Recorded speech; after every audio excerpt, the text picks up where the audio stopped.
Welcome to this morning session on the GIEQs Symposium on screening colonoscopy and alternative perspective. My name is Jeroen Geldof. I'm one of the gastroenterologists here at the Ghent University Hospital. I will be moderating this session together with my lovely colleague Helena de Grote, who is one of the gastroenterologists as well. She's an endoscopist as well, and she specifies in biliary pancreatic disorders and HCC, hepatocellular carcinoma. Other than Helena, we also have Roland Valori from the UK on a virtual. As the time difference is a little bit of an issue, obviously his talks are recorded. And so I would like to suggest that we start with his first talk, then take some questions. And I would like to mention that obviously any question is possible afterwards. You can post your questions through the app and we'll debate and discuss afterwards.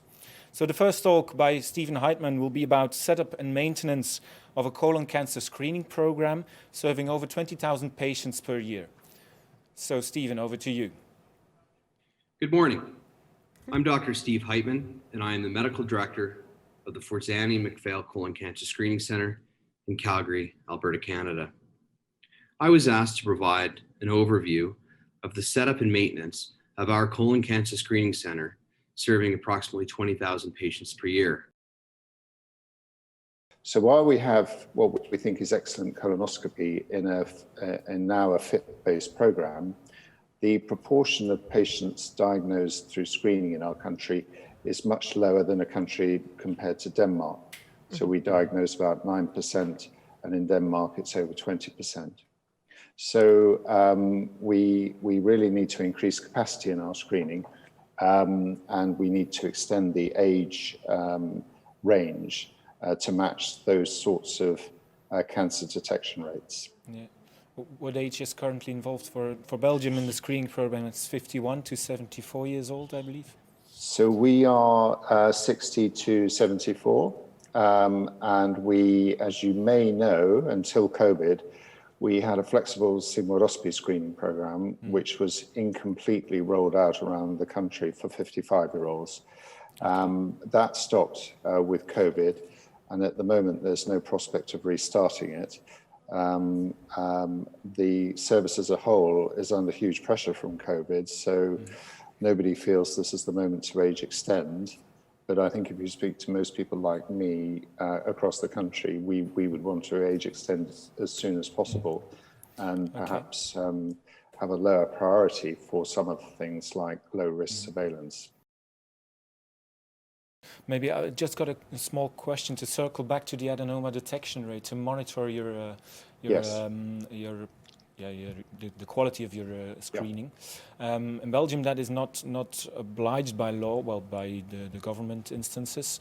Is adenoma detection rate, in your opinion, the best way to go? Because if you see one adenoma, then maybe your concentration might decline. Well, I think that's a really good question. I don't have the answer for the right or wrong. I don't think the literature knows. But increasingly, we are looking at adenomas, number of adenomas per patient, so a mean adenoma detection rate. And very interestingly, we looked at that across the program, and the high detectors in the program stayed high and the relatively low stayed low. So there's something interesting happening there.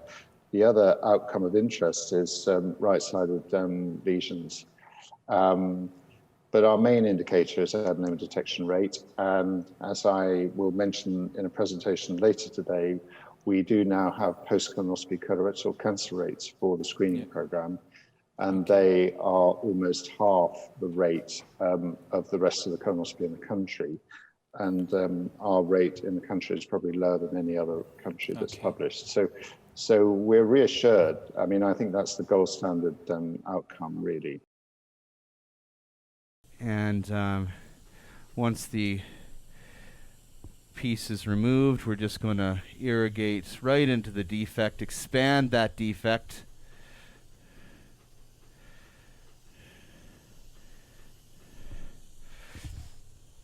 And you can see there we've got a nice first piece. Probably a little bit of a cold snare stalk right here, but that's going to be normal. just submucosa, bunched up submucosa. We'll, of course, spend plenty of time at the end of the resection making sure that we've removed it all. So from here, I think we'll just continue on.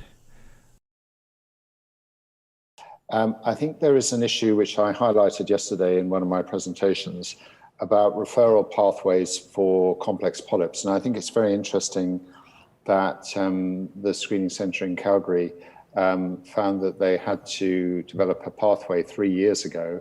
And I think it's even more interesting that they reduced their surgery by 50% as a result of introducing the pathway. And I was arguing very strongly for referral pathways.